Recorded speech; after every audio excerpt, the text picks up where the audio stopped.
प्यारे बच्चों, आप सभी का फिर स्वागत है अपने आज की इस प्यारे से वीडियो में। और आज की इस वीडियो में हम देखने वाले हैं क्या कोणीय संवेग संरक्षण का सिद्धांत। और कई बच्चे तो प्यारे बच्चों क्या करते हैं, इस सिद्धांत को फालतू का रट्टा लगा देते हैं, लेकिन आपको बिल्कुल भी रट्टा नहीं लगाना है।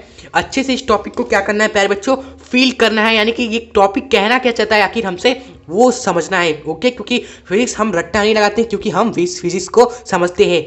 चलिए, तो आज की इस छोटे सी वीडियो में 3-4 मिनट में आखिर हम समझ लेते हैं आखिर कोणीय संवेग संरक्षण का सिद्धांत कहना क्या चाहता है। तो सबसे पहले तो आइए कुछ हम पुराने यादों को ताज़ा कर लेते हैं। कौन सी पुराने यादें सर? वही जो आपने बताया था हमें। सर कौन सी बात? अरे वही जो हमने पढ़ा था, संवेग संरक्षण का नियम हमने पढ़ा, तो सबसे पहले यही ना पढ़ा था। उसके बाद ये टॉपिक आ रहा है ना प्यारे बच्चों। तो संवेग संरक्षण का सिद्धांत में जरा याद करिए, गति के नियम में हमने क्या पढ़ा था सर? तो सर आपने वही पढ़ाया था कि किसी वस्तु पर अगर जो प्यारे बच्चों ब्राहा बल अगर 0 होता है, तो आपने कहा था कि उसका जो संवेग है वह दोस्तों नियत है, क्योंकि सिद्धांत में ही लिखा है संवेग संरक्षण, यानी संवेग आपका रक्षित रहेगा।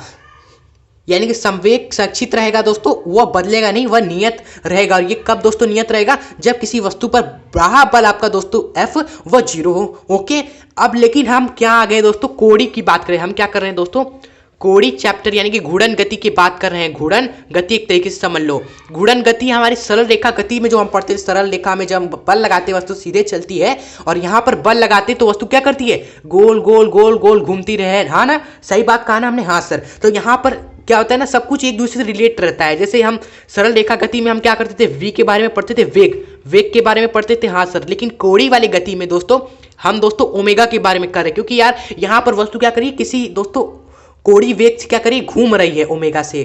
ओके, लेकिन सरल रेखा में हम दोस्तों विस्थापन की बात करते हैं, लेकिन यहाँ पर कोणीय विस्थापन की बात करते हैं। ठीक है ना? और अगर हम सरल रेखा में बात करें तो यहाँ पर दोस्तों हम द्रव्यमान m की बात करते हैं, और इसी द्रव्यमान m को रिलेट करता है कौन दोस्तों, यहाँ पर I से। ओके, और जो हम बल की बात करते हैं यहाँ पर, तो यहाँ पर तो टॉर्क लगता है, यहाँ पर तो घूर्णन बल लगता है जिससे वस्तु घूमती है। ओके, और क्या क्या चीजें हमारी, और हमारे दोस्तों हो गया वेग त्वरण। यहाँ पर हम त्वरण ए की बात करते हैं, लेकिन यहाँ पर कोणीय त्वरण अल्फा की बात करते हैं। तो इस तरह दोस्तों हमारे सरल रेखा गति में जो चीजें हैं जो हमने पहले पढ़ी थी, वह हमारी घूर्णन गति चैप्टर से इस तरह रिलेटेड है। ओके, तो यहाँ पर इसी नियम को आप आसानी से समझ सकते हो कि कोणीय संवेग आपका तब क्या हुआ। यहाँ पर अगर हमने बात किया क्या, कोणीय संवेग, तो आप कोणीय संवेग कैसे लिखोगे सर? हमें नहीं पता। अरे कोणीय संवेग, रेखीय संवेग एक दूसरे से समान ही होते हैं। रेखीय संवेग आपका क्या है दोस्तों? रेखीय संवेग आपका होता है m v। बस कोणीय संवेग में क्या होगा ना, m की जगह क्या आ जाएगा, I आ जाएगा। हाँ सर। और जो आपका v है, v की जगह आपका ओमेगा आ जाएगा। ओके, और यहाँ पर दोस्तों क्या रहता था, ब्राहा बल F आपका क्या होता था, 0 होता था। ब्राहा बल अगर आपका 0 है तो संवेग नियत है, लेकिन यहाँ पर तो बल नहीं लगता है। यहाँ पर तो बल की जगह आपका क्या लगता है प्यारे बच्चों, टॉर्क लगता है। यानी कि अगर हमारा दोस्तों टॉर्क 0 हो, यानी कि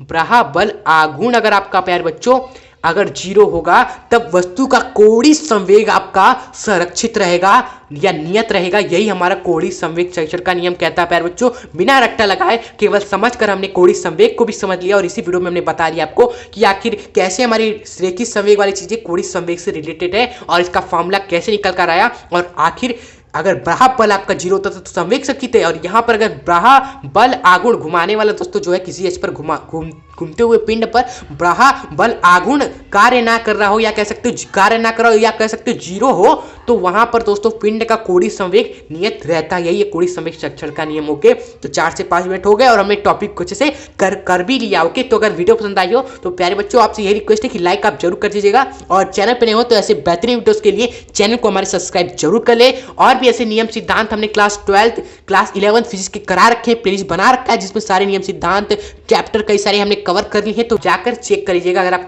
कुछ आपका छूट गया हो के नहीं पढ़ा है। ओके, तो चलिए अब मिलेंगे ऐसे नए धमाकेदार वीडियो के साथ। तब तक हंसते रहे, पढ़ते रहे एवं आगे बढ़ते रहे। जय हिंद, जय भारत।